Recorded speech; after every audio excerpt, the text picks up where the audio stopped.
Sino si PBB Rain at tunay na buhay niya sa labas ng Pinoy Big Brother house? Ligtas sa 11th eviction night ang cheerful langga ng Cebu na si Rain Selmar. Mananatili siya sa loob ng bahay ni Kuya hanggang sa maanunsyo ang Big Four ng Pinoy Big Brother sa takdang panahon. Masaya ang mga supporters ni Rain dahil sa dami ng mga housemates na kanyang nakasama sa bahay. Matatag pa rin ang kanilang idolo at mananatili pa rin sa bahay ni Kuya.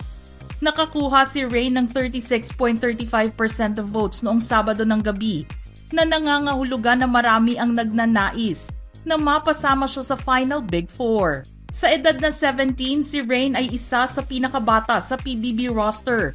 Ngunit nabihag niya ang mga puso ng nakararami dahil sa kanyang positive outlook in life. Rain finds joy even in the simplest moments. Subalit noong panahon ng pandemic, kinailangan niyang pagdaanan ang lahat ng sakit at hirap sa buhay. Nawalan kasi ng trabaho ang kanyang ama. Pumanaw naman ang kanyang lola at tiyahin dahil sa sakit na cancer. Kaya naman bilang isang mabuting anak at isang taong nakakaalam na makakapagbigay siya ng kaligayahan sa kanila, dahil ang kanyang pamilya ay nangangailangan ng suporta sa buhay, siniguro niya na siya ay magiging source of strength at makakapagbigay sa kanyang ama at mga mahal sa buhay ng positive energy. Bago pumasok sa loob ng bahay ni Kuya si Rain, isa siyang ordinaryong tao na kasama sa banda ng kanilang school at tumatayo bilang singer nito. Ayon sa kanyang best friend na si Hershey, ang pangalan ng kanilang banda ay Mars. Dream job nga niya ang maging isang singer. Nasa listahan ng kanyang favorite singers sina Daniel Caesar, Billie Eilish, Ariana Grande, Arthur Neri at Beanie, kung saan ang favorite song niya ay Salamin Salamin. Hinarap din niya ang ilang mahirap na subject sa school. Sa pagsalang niya sa PBB audition, inamin ni Ray na pinagkakaabalahan niya noon ang calculus dahil ito ang pinakamahirap at biggest obstacle sa buhay niya noon. Pero she's fun to be with naman ayon sa kanya dahil nasa personality na niya ang pagiging cheerful. Pero habang siya ay nag-aaral, nagsimula naman siyang pumasok sa trabaho sa pamamagitan ng kanilang family car rental business. Doon din siya natutong maglinis ng mga sasakyan at para kay Rain, isa yon sa mga most rewarding things na nagawa niya sa kanyang buhay. Maganda raw kasing tignan kapag malinis ang sasakyan na kanilang ihahatid sa mga magrerenta ng kotse.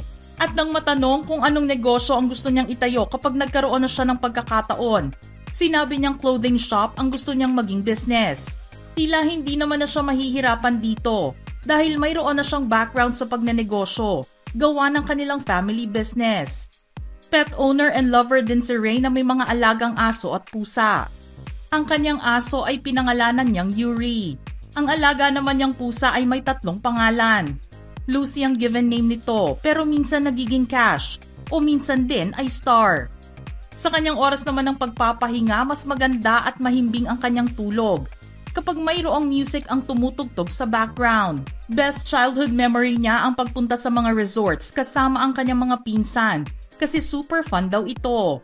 Kung wala naman daw halaga ang pera, bibilhin ni Rain ang mga bahay na maraming pool dahil amazing daw ito na pagmamay-ari ng isang tao.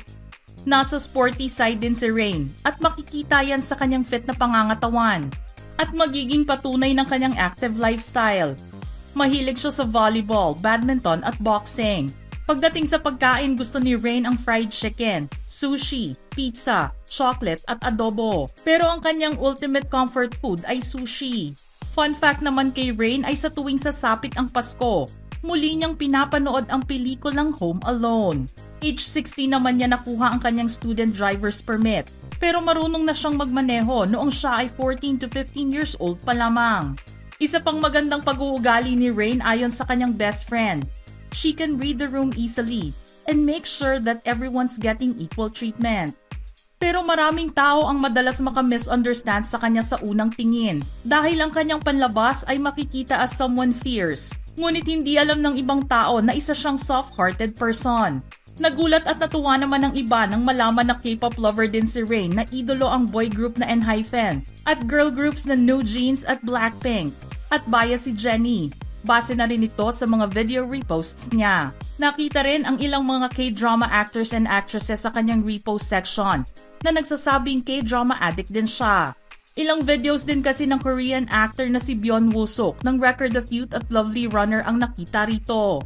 Nariyan din ang videos ni Kim Go-eun ng Goblin, Nam Joo-hyuk ng Weightlifting Fairy, Lee Do-yeon at Go Min-si ng Youth of May, Han So-hee ng World of the Married at Youngsung Creature at marami pa.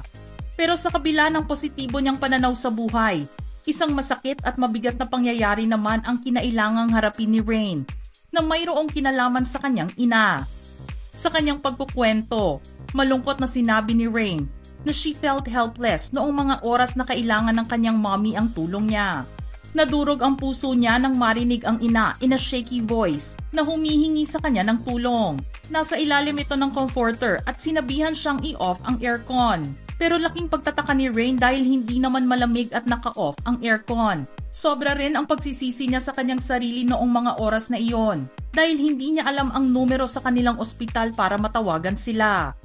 Wala rin daw ang kanyang kuya na mahihingan sana niya ng tulong at tanging nakababatang kapatid lang ang kasama. Pakiramdam niya sa edad niyang 17 ay dapat marami na siyang alam na gawin lalo na pagdating sa mga emergency situations katulad ng nangyari sa kanyang ina. Mabilis nga daw maiyak si Rain kapag ang topic ay pamilya dahil family and friends ang kanyang weakness. Lubos din ang pagkamiss niya sa kanyang daddy Raul noong panahon na nagtatrabaho ito sa barko bilang isang seaman. Nasasaktan kasi siya sa tuwing makikita ang ama na umaalis para bumalik na muli sa dagat. Kaya rin naman gusto ni Ray na kapag siya ay maayos na at stable na sa buhay, siya naman ang magbibigay ng ginhawa sa ama.